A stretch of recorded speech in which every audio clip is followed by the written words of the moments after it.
Assalamualaikum warahmatullahi wabarakatuh. Apa kabar pemirsa Selebes TV? Hmm. Senang rasanya saya Devi Brian bisa kembali menjumpai Anda dalam program obrolan karir bos. Dan pemirsa, kita tahu DKI Jakarta saat ini sudah melakukan PSBB dan PSBB-nya berbeda dengan PSBB yang lalu, tapi ini PSBB total.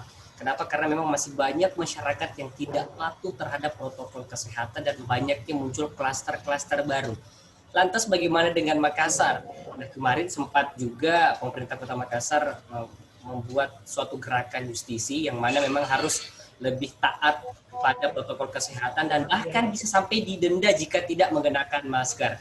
Dan hal ini kita akan bahas bersama dengan Bapak Ismail Haji Ali selaku Jubir Penanganan COVID Kota Makassar, dan juga ada Bapak Prof. Sukri Paluturi. Saya ke Bapak Ismail dulu. Assalamualaikum warahmatullahi wabarakatuh, Pak Ismail. Ya, waalaikumsalam warahmatullahi wabarakatuh. Ya, saya buka dulu maskernya ya. Ya, luar biasa ini taat dengan protokol kesehatan, selalu menggunakan masker walaupun memang berada dalam ruangan. Ini kan ruangan bekerja tetap juga gitu ya, Pak Ismail ya? Ya, saya masih kondisi di kantor, jadi saya harus ya namanya protokol kesehatan kita masih tetap harus menjalankan. Iya, betul sekali. Kemudian saya ingin menyapa Bapak Prof. Sukri Paluturi. Assalamualaikum, Prof. Assalamualaikum warahmatullahi wabarakatuh. Iya, ini Prof. Sukri nggak usah pakai masker karena di rumah ini ya, lagi ya, saya di rumah saja. Sendiri ya. Juga, oke. Ya. Baik, kita langsung aja ke pembahasan kita. Saya ke Pak Ismail dulu deh. Pak Ismail, ini kita lihat DKI Jakarta sudah PSBB. Bahkan PSBB-nya ini PSBB total. Yang kemarin-kemarin PSBB-nya masih ada yang kerja, ini sekarang sudah WFH semua. Lantas Makassar ini seperti apa gambaran dari Pak Ismail sendiri? Silakan, Pak. Ya, terima kasih. Assalamualaikum warahmatullahi wabarakatuh. Waalaikumsalam. Ya, ada Pak Prof, Adinda Ade. Jadi memang kalau kita lihat ya perkembangan daripada COVID-19 ini, ya terkhusus untuk di ibu kota yang mulai kemarin kan dilaksanakan lagi PSBB. Namun untuk Makassar ini ya tentu kita punya aturan ya. Setiap daerah itu kan diberi kesempatan, diberi kewenangan untuk mengatur. Nah, Kota Makassar ini memang kita tidak lakukan atau tidak melaksanakan PSBB yang saat ini kita lakukan yang namanya swab massal ya di beberapa wilayah kecamatan yang memang masih dalam zona merah ya. Nah, ini tentu gerakan ini atau pelayanan swab yang diberikan oleh pemerintah kota dalam bentuk gratis ini untuk memberikan pelayanan masyarakat bahwa marilah kita bersama-sama untuk bagaimana bisa memutus rantai penyebaran COVID-19 di Kota Makassar ini. Yang tentu gerakan ini bukan hanya dari pemerintah semata, tapi dibutuhkan juga kesadaran ya masyarakat.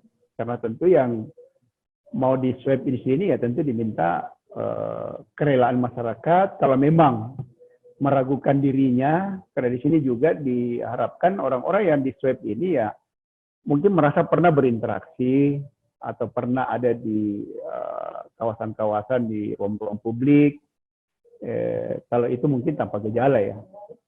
Tapi kalau dia punya gejala ya tentu dia harus lebih intens lagi untuk melakukan swab ini.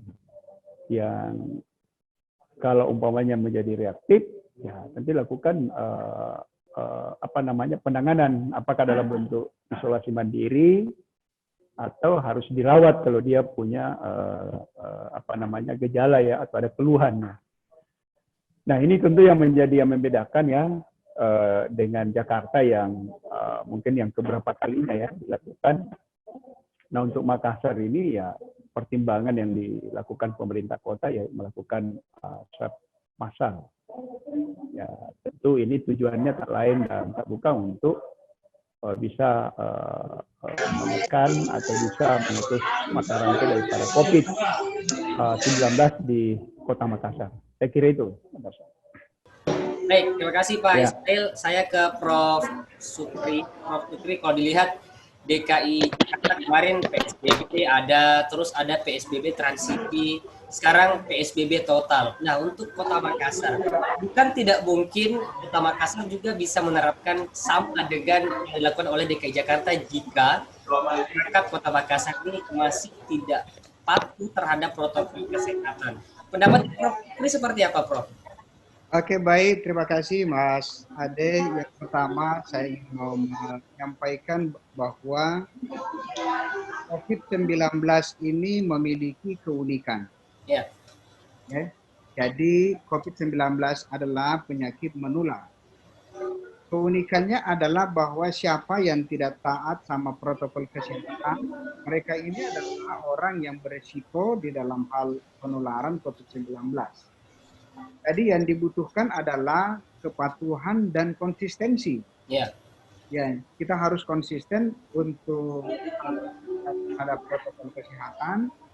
Kita harus konsisten untuk katakanlah menggunakan masker, menghindari kerumunan banyak orang dan selalu jaga jarak, kemudian harus cuci tangan dan dengan menggunakan sabun dan sebagainya.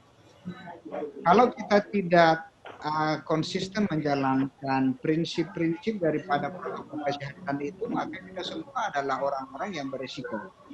Jadi klaster yang ada selama ini sesungguhnya itu bukan klaster yang menunjukkan kepada orang lain. Klaster itu juga menunjukkan kepada diri kita sendiri. Nah, pertanyaannya kemudian adalah bahwa apakah tidak menutup kemungkinan apa yang terjadi di DKI Jakarta itu juga terjadi di Kota Makassar? Tidak ada yang tidak mungkin ketika masyarakat kita terhadap protokol kesehatan, maka apa yang terjadi di DKI Jakarta itu juga bisa memungkinkan untuk terjadi di Kota Makassar itu sendiri. Oleh karena itu memang prinsip yang kita lakukan adalah konsistensi untuk patuh terhadap protokol kesehatan ini. Kalau tidak ada aktivitas yang memungkinkan kita harus keluar rumah dan beraktivitas kita di luar, ya tidak usah keluarlah. Kalaupun harus dengan terpaksa kita keluar karena satu amanah besar yang bisa kita hindari, kita protokol kesehatan. Saya kira itu, Mas Ade. Baik, terima kasih Prof. Sukri. Saya ke Bapak Husni Tamrin, kita sudah terhubung. Ya. Wabarakatuh Pak Husni. Ya, makasih. Assalamualaikum warahmatullahi wabarakatuh, Ade. Ya, waalaikumsalam. Ini kalau dilihat DKI Jakarta sudah memberlakukan kembali PSBB dan PSBB-nya ini bukan lagi PSBB transisi, melainkan PSBB total. Nah, untuk di Makassar sendiri kira-kira seperti apa ke depannya, karena sudah ada gerakan justisi yang dilakukan oleh PJ Wali Kota Makassar yang memang mewajibkan orang memakai masker, bahkan ingin menerapkan denda jika memang tidak taat terhadap protokol kesehatan. Nah, dari Pak Husni sendiri seperti apa, Pak? Oke, makasih Ade ya. Oke, selamat siang Prof ya. Selamat siang Pak Ismail. Oke, Assalamualaikum warahmatullahi wabarakatuh. Ya, memang kondisi sekarang kita ini di Sulawesi Selatan ya, khususnya Makassar, kecenderungan kasus ini meningkat. Dan meningkatnya ini saya kira masih sebatas terkendali, karena memang ada beberapa ya. Salah satu adalah pemicunya adalah saya kira ini memang harus dilakukan, yaitu adanya swab massal di beberapa puskesmas. Ini dalam rangka memang men-screening masyarakat yang terpapar. Tentu tidak lanjutnya adalah isolasi. Nah ini karena banyaknya kasus-kasus asimptomatik, dalam hal ini OTG. Nah menyangkut PSBB saya kira untuk kita di Sulawesi Selatan Makassar belum ya. Karena beberapa kriterianya PSBB adalah salah satunya adalah menyangkut pemanfaatan tempat-tempat tidur rumah sakit. Nah kalau kita dengar DKI memang pemanfaatan rumah sakitnya kan sudah lewat dari 40%. Sedangkan kita ini di Sulawesi Selatan khususnya Makassar baru taraf 40%. Rumah sakit sekarang kosong ya. Rumah sakit kosong. Di hotel juga Duta Covid juga kosong. Kemarin itu kita manfaatkan 6 hotel ya dengan jumlah peserta sekitar 900 sampai 1000. Sekarang ini tinggal 2 hotel, yaitu Hotel Sisbel dan Almadera. Dengan yang masuk itu hanya rata-rata 200. Nah, ini. Jadi itu yang pertama, bahwa pemanfaatan bed rumah sakit itu ketika meningkat, nah perlu memang PSBB. Sedangkan kondisi ini belum terjadi di Makassar. Nah, kedua ada RT kita tertinggi sekira 1,1 ya. Walaupun meningkat di atas 1, cuma 1,1 ya. Sekira memang Jakarta itu RT-nya sudah sampai 2 ya. Artinya 1 orang bisa menulari 2 orang. Nah, terus lanjut terhadap perda perda masker, sekira COVID ini adalah salah satunya adalah penyakit perilaku. Ya. Makanya pertanyaannya, sampai kapan ini COVID? Ya, sekira jawabannya adalah sampai ada vaksinnya, itu yang pertama. Yang kedua, sampai pada masyarakat kita patuh menggunakan masker, patuh terhadap protokol kesehatan. Jadi menurut saya perlu memang ada regulasi yang mengatur ini. Karena apa? COVID ini penularannya sangat cepat, jadi dibutuhkan juga gerakan cepat oleh manusia. Nah, kalau kesadaran, saya kira prosesnya lama ya, untuk melahirkan kesadaran masyarakat untuk protokol kesehatan, kebiasaan pakai masker itu lama. Makanya diharapkan kepatuhan, ketaatan. Nah, untuk taat dibutuhkan sebuah regulasi. Ya kan? Nah, dibutuhkan sebuah regulasi seperti perda misalnya dalam rangka menekan masyarakat untuk mampu patuh atau taat terhadap aturan yang ditetapkan oleh perda. Nah, ini juga tujuannya kan dalam rangka mendesak atau memaksa ke masyarakat kita untuk menyehatkan dirinya. Makanya saya sangat sepakat jika perda masker ini dilakukan, didorong, karena salah satu ya, satu-satunya cara sekarang melindungi masyarakat masker. Ya. Protokol kesehatan, tidak ada yang lain. Sekira itu deh. Baik, terima kasih Pak. Saya juga ingin menyapa ada Dr. Alif Adani. Assalamualaikum warahmatullahi wabarakatuh. Dr. Alif ini sebagai seseorang yang selalu berada atau memang berada di garda terdepan menangani pasien COVID-19 ini. Kalau dilihat Ibu Kota DKI Jakarta sudah melakukan PSBB, ini kita tidak minta-minta Makassar bisa saja terjadi jika memang RT-nya sudah nyampe 2 seperti Pak Husni tadi katakan, kita masih terkendali.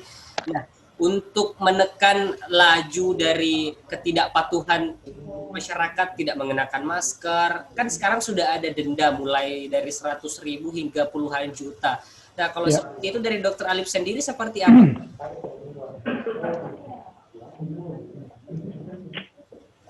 Ya, audionya Dr. Alif. Ya, audionya. Assalamualaikum warahmatullahi wabarakatuh. Ya. Waalaikumsalam. Kepala Dinas Kominfo Makassar, Prof dari Fakultas Kesehatan Masyarakat UNAS, Ayan Amri. Assalamualaikum. Baik. Waalaikumsalam warahmatullahi wabarakatuh. Saya menyikapi permasalahan ini, COVID-19 itu kan kita lihat ini memang terus berkembang jumlahnya selama ini. Apresiasi yang tinggi saya ucapkan kepada pemerintah bahwa di mana sudah menyiapkan program-program mulai dari menjemput bola seperti melakukan swab gratis di 6 titik epicentrum yang ada di Kota Makassar, itu merupakan hal yang menurut saya itu luar biasa bagi saya. Bisa pola pikir masyarakat, bagaimana masyarakat bisa didorong bagi yang merasa dirinya sakit atau pernah setidaknya kontak dengan pasien yang positif bisa datang untuk periksa secara mandiri.